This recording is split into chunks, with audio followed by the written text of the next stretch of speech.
Nani? Oh, ni mimi jirani. Nilikuwa nauliza kama unaweza nipatia hata ni siku moja. Basi leo nilale, niamke kesho ndo nijue venye nitalala, mahali nitalala kesho jioni.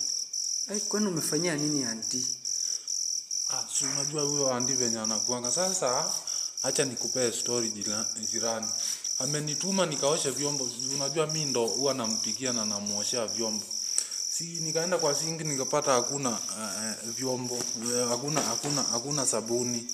So nikaenda nikamwambia hapa hakuna sabuni, anipee sabuni.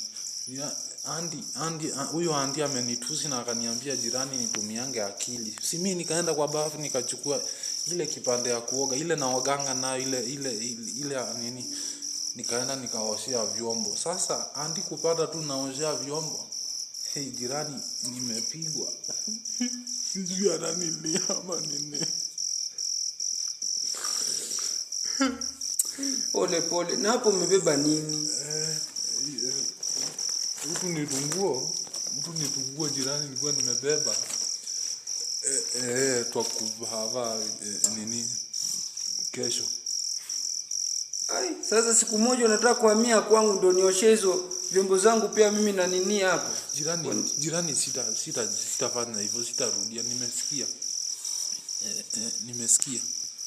Utoke kabisa. Hiyo siku nini, sikuomba msaada wako ukae hapa. Unataka kuhamia hapa. Toka kabisa. Jamani jirani, kuwa tu na urutu. Toka. Ni saa 8 usiku. Nataka niende wapi? Hiyo mzigo yako naona ukihamia hapa tu sitaki. Toka. Jirani tafadhali. Ama basi nipe, umepika nini? Sijapika. Toka. Jirani usikue hivyo. Toka. Chenye umefanyia auntie unataka kunifanyia na mimi. Sikuwa na roho nini? Kuwa na utu. Toka. Unatoka. Toka.